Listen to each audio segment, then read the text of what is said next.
Mi prometido me engañó con mi hermana menor por más de un año, y la embarazó una semana antes de nuestra boda. Ahora volvió destrozado porque ella nunca lo amó, y el hijo resultó no ser suyo. Tengo 31 años, trabajo en contabilidad para una firma mediana, y hace 2 años que no hablo con la mayoría de mi familia. Sé que suena dramático, pero cuando te cuente lo que pasó vas a entender por qué. La cosa es que yo estaba a punto de casarme. Literal, faltaba una semana para mi boda, cuando mi mundo se cayó a pedazos de la forma más horrible que te puedas imaginar. Y no estoy exagerando, porque lo que me hicieron mi prometido y mi hermana menor fue algo que nunca voy a poder perdonar. No importa cuánta gente me diga que debería ser la persona más grande y soltar el rencor o lo que sea, déjame empezar desde el principio para que entiendas toda la historia. Conocí a Steven cuando tenía 18 años. Estábamos en la universidad. Él estudiaba ingeniería y yo acababa de empezar contabilidad. Nos hicimos amigos primero, ya sabes, de esos que se sientan juntos en la cafetería y comparten apuntes, y como al año empezamos a salir. Era mi primer novio serio, y, honestamente, pensé que iba a ser el único. Steven era todo lo que yo quería en ese momento. Era divertido, ambicioso, me trataba bien, o al menos eso creía. Mis papás lo adoraban. Mi hermana Brooke también lo quería mucho. Siempre que venía a la casa, ella se emocionaba porque Steven la hacía reír y le prestaba atención. Brooke es 6 años menor que yo. Entonces, cuando Steven y yo empezamos a salir, ella tenía como 13 años, básicamente una niña. Estuvimos juntos 12 años antes de que me propusiera matrimonio. 12 años, ¿puedes creerlo? O sea, yo no era de las que presionan para que se casen rápido ni nada de eso, pero después de una década juntos ya estaba como, bueno, supongo que en algún momento vamos a dar el siguiente paso, ¿no? Steven siempre decía que quería esperar hasta tener estabilidad económica, hasta comprar una casa, hasta conseguir ese ascenso. Siempre había algo. Pero finalmente, cuando yo tenía 29 años, me propuso matrimonio en un restaurante bonito. Nada súper elaborado, pero era especial para nosotros porque ahí habíamos tenido nuestra primera cita oficial. Lloré, obvio, y dije que sí inmediatamente. Mis papás estaban felices, mis amigas estaban felices, Brooke estaba feliz, todo el mundo estaba emocionado. Empezamos a planear la boda casi de inmediato porque ya no queríamos esperar más. Fijamos la fecha para un año después y nos pusimos a organizar todo. La planeación de la boda fue intensa, no te voy a mentir. Yo trabajaba a tiempo completo y además estaba tratando de coordinar el lugar, el catering, las invitaciones, el vestido, todo. Steven supuestamente me estaba ayudando, pero la verdad es que yo hacía como el 80% del trabajo. Él solo aparecía para aprobar o desaprobar cosas. Brooke, que en ese momento tenía 25 años y trabajaba en marketing para una empresa pequeña, se ofreció a ayudarme con algunas cosas, tipo las decoraciones y los centros de mesa. Yo pensé que era lindo de su parte. Ya sabes, como un momento de hermanas. Pasábamos bastante tiempo juntas en esos meses, yendo a tiendas, probando pasteles, todas esas cosas que haces cuando planeas una boda.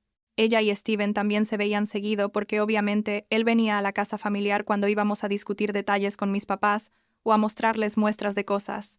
Faltando como 3 meses para la boda, empecé a notar que Steven estaba raro. No podría explicarte exactamente qué era, pero había algo diferente en él. Llegaba tarde a casa, su teléfono sonaba a horas extrañas, y él se apresuraba a silenciarlo. A veces cancelaba planes que teníamos para verse con sus amigos, o porque decía que tenía trabajo extra. Yo le pregunté un par de veces si todo estaba bien, y él me decía que sí, que solo estaba estresado con el trabajo y con la boda, que era normal. Y yo le creí, o sea, ¿por qué no le iba a creer? Llevábamos más de una década juntos. Pensé que me conocía, que yo lo conocía a él, que teníamos esa confianza. Qué idiota fui, ¿no? Brooke también estaba un poco distante esos últimos meses, pero yo pensé que era porque estaba ocupada con su trabajo. No le di mucha importancia. Seguíamos viéndonos para las cosas de la boda, pero ya no era tan frecuente como antes. Y cuando estábamos juntas, ella estaba como distraída, siempre checando su teléfono, sonriendo para sí misma. Una vez le pregunté si estaba saliendo con alguien y se puso toda nerviosa y dijo que no, que solo era un chico del trabajo que le gustaba pero que no había pasado nada. Le dije que me contara más, pero cambió de tema súper rápido. Una semana antes de la boda, Steven me pidió que nos viéramos para hablar. Dijo que era importante. Yo pensé que tal vez quería discutir algo sobre la luna de miel o sobre mudarnos juntos después de casarnos. No sé, cosas normales de pareja que está a punto de casarse. Quedamos de vernos en nuestro apartamento. Bueno, el apartamento que íbamos a compartir después de la boda, pero donde él ya había empezado a dejar algunas cosas. Cuando llegué, Steven estaba sentado en el sofá con la cabeza entre las manos. Se veía fatal, como si no hubiera dormido en días. Me asusté. Pensé que algo horrible había pasado, que alguien había muerto, o que él estaba enfermo, o algo así. Me senté a su lado y le pregunté qué pasaba, y él solo me miraba sin decir nada. Pasaron como 5 minutos de puro silencio incómodo hasta que finalmente habló. Me dijo: necesito decirte algo y vas a odiarme, pero no puedo casarme contigo sin que lo sepas. Y ahí fue cuando todo se fue al carajo. Me dijo que había estado teniendo una aventura. Por un segundo, solo por un segundo, pensé que tal vez podríamos superarlo. Ya sabes, que me diría que fue un error de una noche, que estaba arrepentido, que nunca volvería a pasar. Pero entonces dijo el nombre. Brooke. Mi hermana, Brooke. No recuerdo exactamente qué sentí en ese momento porque creo que mi cerebro se apagó por completo. Era como si las palabras no tuvieran sentido, como si Steven estuviera hablando en otro idioma. Le pregunté que repitiera lo que acababa de decir, pensando que había escuchado mal, y él lo repitió. Me dijo que había estado teniendo una aventura con Brooke por más de un año. Un año. Más de un año. Desde antes de que me propusiera matrimonio. Y luego, como si eso no fuera suficiente, me dijo que Brooke estaba embarazada, 3 meses de embarazo. De él. Me quedé ahí sentada, mirándolo, sin poder procesar lo que me estaba diciendo. Él seguía hablando, diciendo que lo sentía mucho, que nunca planeó que pasara, que simplemente sucedió, que Brooke y él se habían conectado de una forma que no esperaban, que me amaba pero que también amaba a ella, que estaba confundido, toda esa mierda típica que dice la gente cuando quiere justificar lo injustificable. Y yo solo podía pensar, esto no puede estar pasando, esto tiene que ser una pesadilla. Voy a despertar en cualquier momento. Pero no desperté. Era real. Mi prometido, con quien había pasado 12 años de mi vida, había estado acostándose con mi hermana menor. Y ahora ella estaba embarazada de él. No sé cuánto tiempo pasó antes de que pudiera hablar. Finalmente le pregunté si mis papás sabían. Dijo que no, que nadie sabía excepto ellos dos. Le pregunté qué esperaba que hiciera con esta información. Me dijo que no sabía, que solo sentía que yo merecía saberlo antes de la boda, que no podía mentirme y casarse conmigo sabiendo lo que había hecho. Qué noble de su parte, ¿no? Esperar hasta una semana antes para destruir mi vida en lugar de hacerlo el día de la boda. Me levanté del sofá y me fui. No lloré, no grité, no le tiré cosas, solo me fui. Manejé hasta la casa de mis papás, porque necesitaba decirles que la boda se cancelaba. Aunque no pensaba decirles por qué. Al menos no todavía. Pero cuando llegué, Brooke estaba ahí. Nos vimos, y algo en su cara me dijo que ella sabía que Steven me había contado. Mis papás estaban en la cocina, y antes de que pudiera decir algo, Brooke empezó a llorar y a decir que lo sentía mucho, que no planeaba enamorarse de Steven, que simplemente pasó, que me amaba pero que también amaba a él. Ahí sí exploté. Le grité cosas horribles. Le dije que era una traicionera, una perra, que cómo había podido hacerme eso, que era mi hermana, que se suponía que debía cuidarme, no destruirme. Mis papás no entendían nada. Estaban en shock tratando de procesar lo que estaba pasando. Mi mamá empezó a llorar. Mi papá se puso pálido. Brooke seguía diciendo que lo sentía, que no quería lastimarme pero que no podía evitar lo que sentía. Y yo le dije que se fuera al infierno, que nunca más quería verla, que para mí estaba muerta. Cancelé la boda esa misma noche. Tuve que llamar al lugar del evento, al catering, al fotógrafo, a todos. Perdimos miles de dólares en depósitos que no nos devolvieron. Mis papás trataron de hablar conmigo, de hacerme razonar, diciendo que Brooke estaba embarazada, que necesitaba apoyo, que esto era difícil para todos, y yo no podía creer lo que estaba escuchando. ¿Difícil para todos? ¿Difícil para ella? Ella era la que me había traicionado de la peor forma posible, y mis papás estaban preocupados por ella, no por mí. Los siguientes meses fueron una pesadilla. Tuve que contarles a todos por qué se canceló la boda. Algunas personas fueron comprensivas, otras empezaron a distanciarse como si lo que pasó fuera contagioso o algo así. Mis amigas me apoyaron, al menos las verdaderas. Dejé de hablar con Steven, obviamente. Bloqueé su número, sus redes sociales, todo. Con Brooke, hice lo mismo. Mis papás seguían llamándome, mandándome mensajes, pidiendo que fuera a hablar con ellos, que necesitábamos resolver esto como familia. Pero yo no quería resolverlo. No había nada que resolver. Para mí, Brooke dejó de ser mi hermana el día que decidió acostarse con mi prometido. Como a los 6 meses de todo eso, mis papás me llamaron para decirme que Steven y Brooke se iban a casar, que querían que fuera a la boda. ¿Puedes creerlo? Me estaban invitando a la boda de mi ex prometido con mi hermana. Les dije que ni loca, que si asistían a esa boda ellos también estaban muertos para mí. Mi mamá empezó a llorar diciendo que no podía pedirles que no fueran, que Brooke era su hija, que el bebé iba a ser su nieto, que no podían perdernos a las dos. Y yo le dije que entonces me habían elegido a mí o a ella, no podían tener a las dos. Asistieron a la boda. No he hablado con ellos desde entonces. Pasaron 2 años.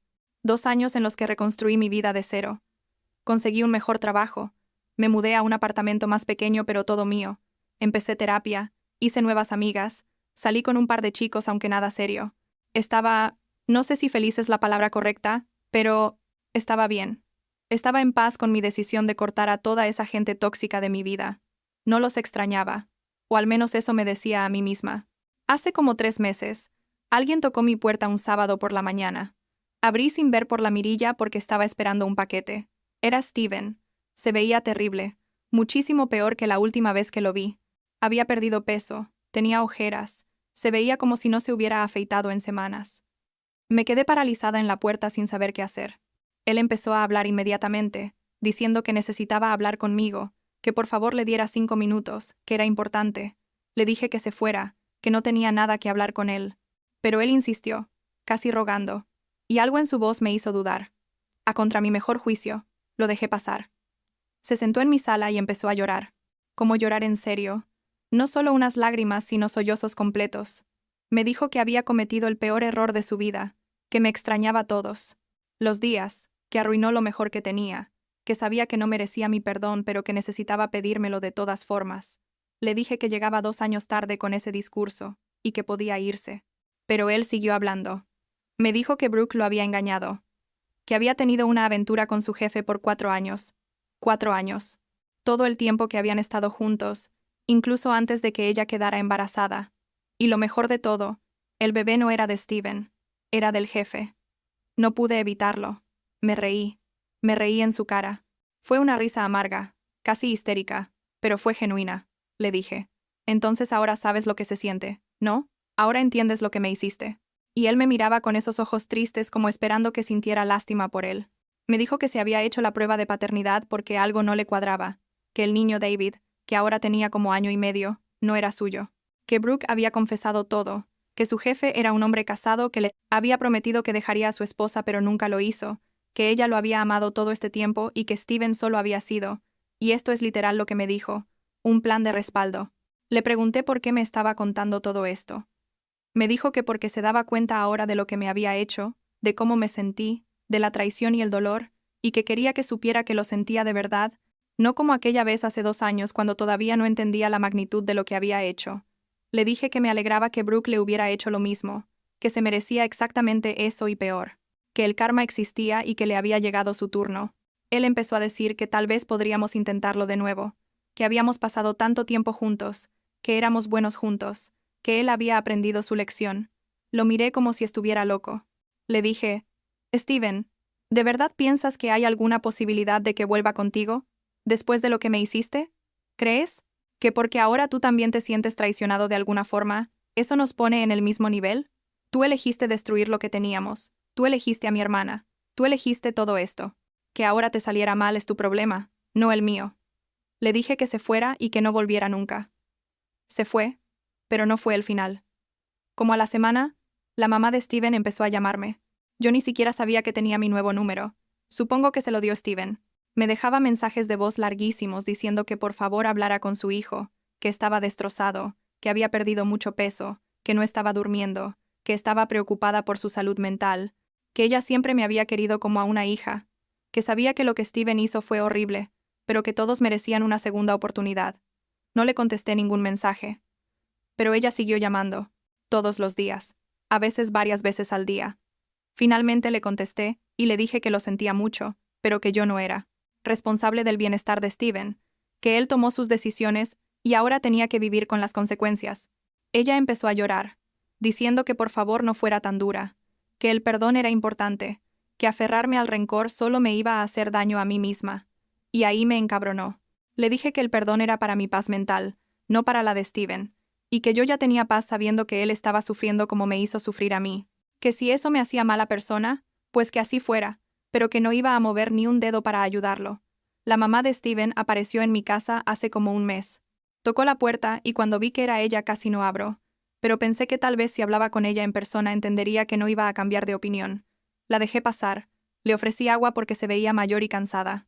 Se sentó en mi sala y empezó con el mismo discurso, que Steven estaba muy mal, que había empezado a ir a terapia pero que no estaba mejorando, que sentía que necesitaba mi perdón para poder sanar. Que si yo pudiera solo hablar con él, solo una vez, tal vez eso lo ayudaría. Le dije, con toda la calma que pude, que entendía que ella estaba preocupada por su hijo y que como mamá quería protegerlo y ayudarlo, que no la culpaba por eso, pero que yo no le debía nada a Steven, que lo que él hizo no solo destruyó nuestra relación, sino también mi relación con mi familia, mi confianza en la gente, mi capacidad de abrirme emocionalmente con alguien, que había pasado 2 años trabajando en mí misma, en sanar, en seguir adelante, y que no iba a retroceder ni un solo paso por él, que si Steven necesitaba ayuda, había profesionales para eso, amigos, familia, pero que yo no era ni iba a ser parte de su proceso de sanación. Ella me miró con lágrimas en los ojos, y me preguntó si no tenía compasión, si no podía ver que Steven estaba genuinamente arrepentido. Y le dije que probablemente sí estaba arrepentido, pero que eso no cambiaba. Nada. Que el arrepentimiento no borraba lo que hizo. Que había acciones que simplemente no se podían perdonar, no porque la persona que las cometió no mereciera perdón en un sentido general o espiritual, sino porque la persona que fue lastimada tenía todo el derecho de decidir que no quería darle ese perdón, que ese era mi derecho y que iba a ejercerlo. Se fue después de eso y no ha vuelto. Steven me mandó un mensaje hace como 2 semanas. Decía algo así como, entiendo que no quieres verme ni hablar conmigo y lo respeto. Solo quiero que sepas que lo que te hice fue lo peor que he hecho en mi vida, y que nunca voy a dejar de arrepentirme. No espero tu perdón, pero espero que seas feliz y que encuentres a alguien que te trate como mereces. Voy a trabajar en ser mejor persona, no por ti, sino porque necesito serlo. Gracias por los años que pasamos juntos. Fueron los mejores de mi vida hasta que los arruiné. Te deseo lo mejor. No le contesté. ¿Qué iba a decirle? Gracias por el mensaje. Suerte con eso. No había nada que decir, pero sí me quedé pensando en todo un rato. No me sentí mal por él. Eso quiero dejarlo claro. No sentí que debería haberlo perdonado, o que fui muy dura. Pero sí sentí como un cierre, supongo. Saber que él finalmente había aceptado que no íbamos a volver. Las cosas con Brooke también se resolvieron a su manera. Me enteré por una amiga en común que el jefe, cuando su esposa se enteró de la aventura y del niño, decidió no divorciarse. Le dio a Brooke un acuerdo económico con un NDA. Básicamente le pagó para que se callara y no lo demandara. Y ella aceptó. Perdió su trabajo, obviamente. Steven y ella van a proceder con el divorcio, y supuestamente van a tener custodia compartida de David. Aunque el niño no es de Steven biológicamente, él ha sido su padre estos 2 años, y legalmente sigue siendo el padre hasta que se pruebe lo contrario, o él decida renunciar a sus derechos. No sé todos los detalles legales ni me interesan la verdad. Mis papás me han mandado algunos mensajes estos 2 años, especialmente en Navidad y en mi cumpleaños, pero yo no contesto. A veces pienso en ellos, obvio, son mis papás, pero la realidad es que eligieron apoyar a Brooke sabiendo lo que me había hecho. Eso para mí fue imperdonable. Tal vez algún día, no sé, muchos años en el futuro, podamos hablar, pero ahora no, y probablemente no pronto. La semana pasada salí a cenar con unas amigas, y una de ellas me preguntó si alguna vez pensaba en perdonar a Steven o a Brooke, si no sentía que cargar con ese rencor era pesado, y la verdad es que no. No siento que esté cargando nada. Tomé una decisión de cortar gente tóxica de mi vida, y esa decisión me dio paz. No peso. Tal vez suene raro o hasta cruel para algunas personas, pero yo no les debo perdón a las personas que me destrozaron. El perdón no es obligatorio. No es algo que tengas que dar solo porque alguien lo pide o porque ha pasado tiempo. Y estoy bien con eso.